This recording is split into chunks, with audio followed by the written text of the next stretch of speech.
कक्षा 4 के बच्चों का हिंदी व्याकरण की क्लास में पुनः स्वागत है।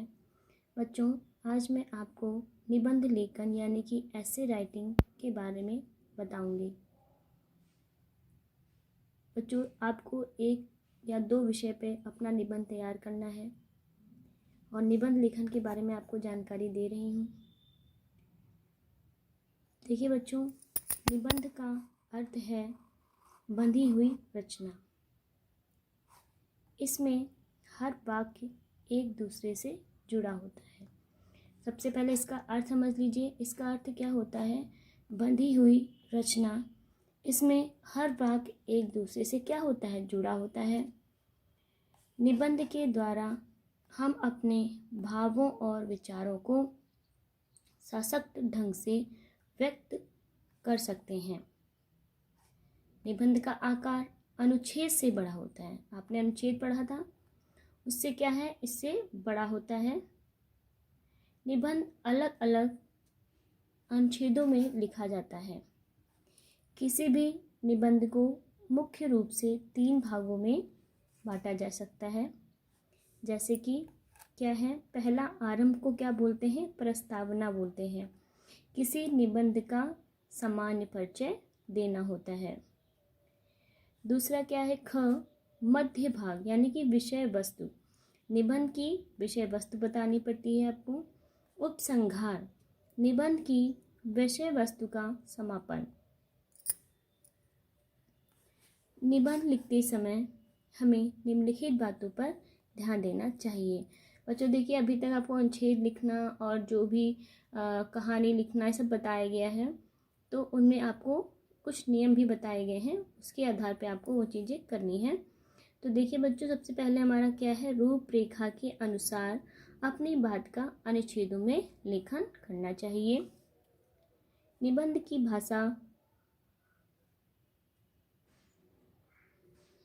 भाषा बच्चों क्या होनी चाहिए? सरल व शुद्ध होनी चाहिए। संबंधों की सीमा का ध्यान रखना चाहिए।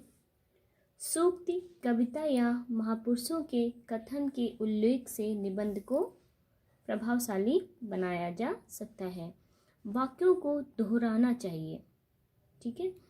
अब देखिए, आइए निबंध लिखना सीखते हैं। जैसे आपको दिया गया मित्रता, ठीक है, तो सबसे पहले हमें कुछ ऐसा अच्छा सा आकर्षित करने वाला कोई ऐसा दोहा मिल जाए या कुछ मिल जाए तो उसको लिखो। तो उससे आपके जो टीचर हैं, शिक्षक हैं, वो आकर्षित होंगे कि जिस बच्चे ने ये मित्रता के बारे में एक छोटी सी लाइन 2 पंक्तियों में लिखी है। धीरज धर्म मित्र अरु नारी, आपातकाल परखिए चारी। क्या कह रहा है? मित्र के गुणों का वर्णन करते हुए कवि ने कहा है कि एक अच्छा मित्र पाप से बचाता है, अच्छे कामों में साथ देता है, गलत मार्ग पर जाने से बचाता है, संकट के समय साथ देता है और समय आने पर सहायता भी करता है। ऐसा मित्र मिलना आसान नहीं है। जिस व्यक्ति को ऐसा मित्र मिल जाए, समझो उसे संसार की सबसे बड़ी संपत्ति मिल गई है। बच्चों देखिए, यहाँ मित्रता के बारे में वर्णन कर रहा है कि जीवन में ऐसा मित्र मिलता है जो हमारे हर पल हर समय अच्छे बुरे दिनों में साथ देता है। तो ऐसा अगर कोई मित्र मिल जाता है तो समझिए हमको बहुत बड़ी जीवन में संपत्ति मिल गई है। तो बच्चों आगे देखते हैं। हम सभी जानते हैं कि मनुष्य एक सामाजिक प्राणी है। समाज के बिना उसका जीवन नहीं चल सकता। समाज में रहकर उसे अपने सुख दुख के समय अपनी भावनाओं और विचारों के आदान प्रदान के लिए दूसरों की आवश्यकता पड़ती है। कोई ऐसा व्यक्ति जिसमें वह अपने मन की बात बिना संकोच के कर सकता है। ऐसे बच्चों आपके बहुत दोस्त हैं विद्यालय में, जैसे अपने मन की बात कहते हैं, जो अपने आप घर में नहीं बोल सकते, अपने दोस्तों से बात करते हैं। तो बच्चों देखिए, उसी के बारे में बता रहा है कि भावनाओं और विचारों के आदान प्रदान की दूसरों की आवश्यकता पड़ती है। कोई ऐसा व्यक्ति से वह मन की बात बिना संकोच के कर जा सके, जो संकट के समय उसका साथ दे, जिस पर भावपूर्ण रूप से विश्वास कर सके, ऐसा व्यक्ति मित्र कहलाता है। मित्र का चुनाव बड़ी सावधानी से करना चाहिए। सच्ची मित्रता का आधार चरित्र और आचरण होता है। केवल बाहरी चमक दमक और दिखावे में आकर किसी को मित्र नहीं बनाना चाहिए। का कहना है कि मतलब आपने देख लिया कि बहुत अच्छे कपड़े पहनता है, बहुत अच्छे से रहता है, तो बाहरी चमक दमक को मत देखिए। दोस्त वो देखिए जिसका मन अच्छा हो, जो अंदर से अच्छा हो। आजकल मित्रता स्वार्थवश की जाती है।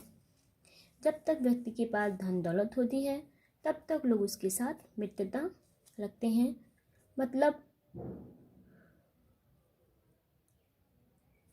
निकल जाने के बाद यह संकट बादल छाने पर साथ छोड़ देते हैं।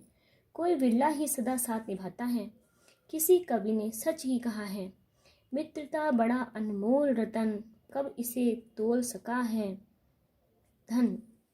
निष्कर्ष यह निकलता है कि सच्चा मित्र सदा यही सही राह दिखाता है, संकट के समय साथ निभाता तथा नए जोश व आशा का संचार करता है। इसलिए हमें जांच परख कर ही मित्र का चुनाव करना चाहिए।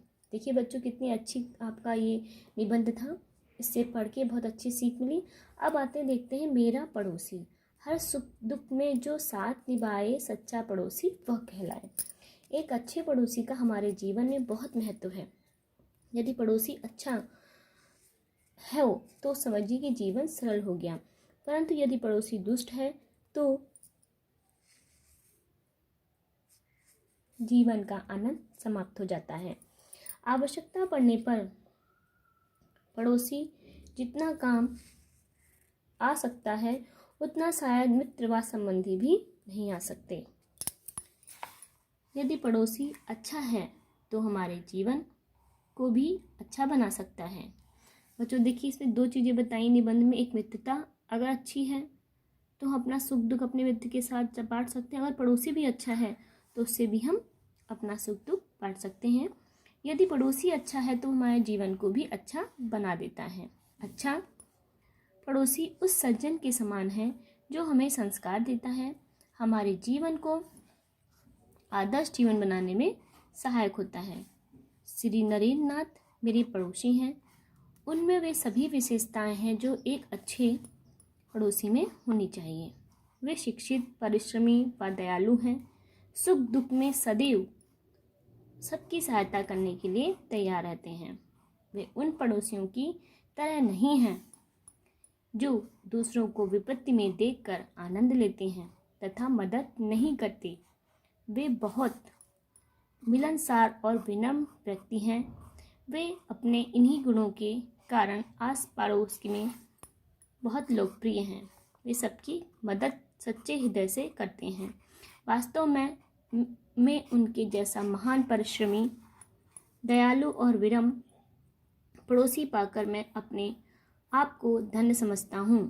श्री नरेंद्र नाथ जैसे आदर्श, उदार व शिष्ट पड़ोसियों से ही समाज और मजबूत बनता है।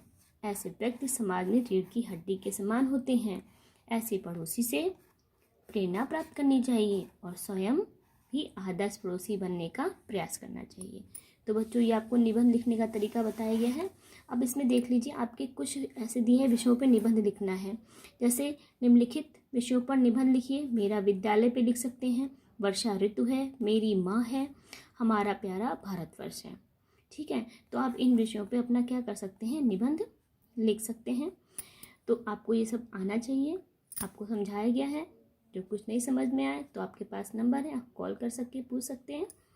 लेकिन बच्चों, आपको निबंध लिखना बहुत ही अच्छे से आना चाहिए। वो हर शब्द जो भाषा है वो सरल और स्पष्ट होनी चाहिए।